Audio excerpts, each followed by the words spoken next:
Mesdames, Messieurs, bonjour et soyez les bienvenus sur la chaîne YouTube Lalla Mimouna. Alors, nous allons retourner à l'école de notre enfance, c'est-à-dire l'école coranique, pour y découvrir quelque chose d'autre. Alors, ces choses-là, vous avez déjà fait la connaissance de l'encre, du kalam. Là, c'est nouveau. C'est ce qu'on appelle salsal, qui est fort utile pour l'apprentissage du Coran. Je voudrais vous en parler parce que c'est intéressant. Mais d'abord, l'encre. Alors, je n'ai pas parlé de l'encre, de sa préparation, de comment on fait ce qu'on appelle semach.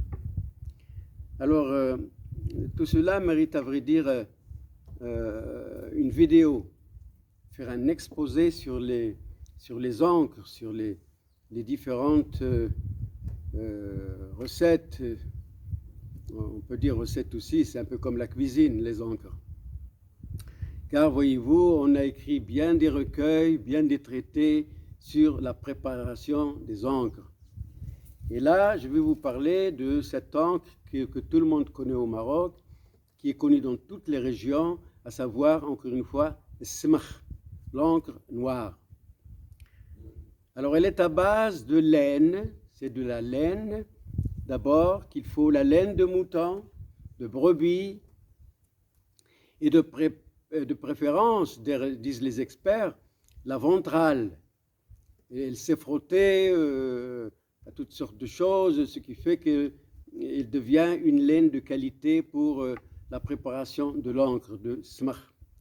Donc la laine, et cette laine, eh bien, il faut la carboniser, il faut la brûler. En la carbonisant, on obtient des boulettes noires, donc de la laine carbonisée. Alors ces boulettes de laine carbonisée, il faut les écraser, voilà, pour qu'elles deviennent une poudre. Et maintenant, il faut aller chercher du noir de fumée. Alors, il faut mélanger les deux. Il faut ajouter à tout cela de l'eau, bien sûr. Et puis, à ce liquide-là, il faut rajouter quelques gouttelettes de miel ou de gomme arabique. C'est bon pour l'encre. Et avec ça, eh bien, vous avez quelques gouttelettes aussi d'eau de rose. Et avec ça, vous avez réalisé semach, votre encre noire. Alors, il y a d'autres recettes, d'autres façons de faire. C'est un peu la plus connue. Alors, voilà donc pour notre encre avec laquelle l'étudiant, l'élève de l'école coranique va écrire, encore une fois, ses versets de Coran, ses sourates. Voilà encore une leha. Alors, voilà, je vais faire comme ça pour que les choses soient claires. Alors, quand l'élève, encore une fois, a prouvé qu'il a appris par cœur ce qui est écrit sur sa sourate, c'est-à-dire les versets ou la sourate, eh bien, il va l'effacer. Alors maintenant, pour l'effacer, voilà, il va l'effacer avec de l'eau et vous allez comprendre qu'il va se passer quelque chose. Alors il efface et il va écrire de nouveaux versets, une nouvelle sourate.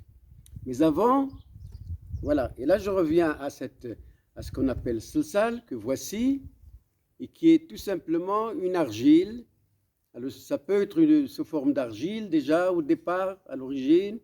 Ça peut être aussi, les gens de la région savent où ça se trouve, certaines collines, il y a quelques strates de ça, de cette argile-là, de ces tablettes. Alors on appelle ça salsal. Alors son rôle, l'étudiant, l'élève, avant d'écrire ces versets, eh bien, il va poncer avec ce salsal-là, cette argile, il va poncer sa tablette comme il faut, n'est-ce pas?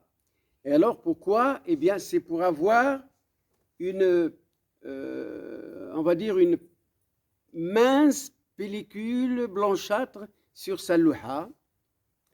Et à quoi va-t-elle servir?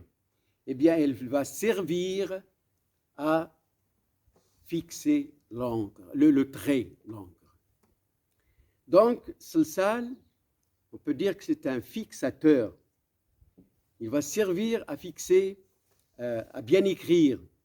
Car voyez-vous, si vous n'appliquez pas salsal sur la planchette, vous avez effacé et vous vous mettez à écrire, eh bien l'encre, elle va aller un peu partout, à droite et à gauche, et le trait n'est pas bien distinct, le trait n'est pas bien. L'écriture peut même devenir illisible. Donc, encore une fois, le rôle de salsal, c'est de fixer le trait, l'écriture. Voilà à quoi sert salsal. C'est donc un fixateur, on peut dire. Alors maintenant, voilà, ça c'est un usage. Il y a un deuxième usage. Une deuxième utilité du salsal, c'est la suivante. Quand l'élève a appris par cœur ses versets, sa sourate, à ce moment-là, comme j'ai déjà dit, il va l'effacer. Et alors, il suffit de jeter de l'eau sur la planchette pour que tout s'en aille, pour que l'encre s'en aille, mais alors vite fait, bien fait. Tout ça se dilue et s'efface, vite fait, bien fait. Voilà encore une fois le rôle du salsal. Il va donc servir à effacer. Mais alors de cette façon, bien des gens ne sachant pas, ils vous diront salsal c'est pour effacer. C'est pour effacer, oui, mais comment? Alors ça se passe exactement un petit peu comme je viens de vous raconter. Voilà donc le rôle de salsal, c'est fixer le trait, l'écriture et faciliter, ça permet de bien effacer tout ce qui a été écrit et qui doit être effacé. Alors voilà, c'est donc certaines petites choses que surtout, encore une fois, les jeunes ne connaissent pas. Alors, je vous en parle afin qu'ils sachent justement toutes ces choses qui sont donc encore une fois pour moi un témoignage, pourquoi pas, pour qu'ils puissent rester en contact avec leur passé.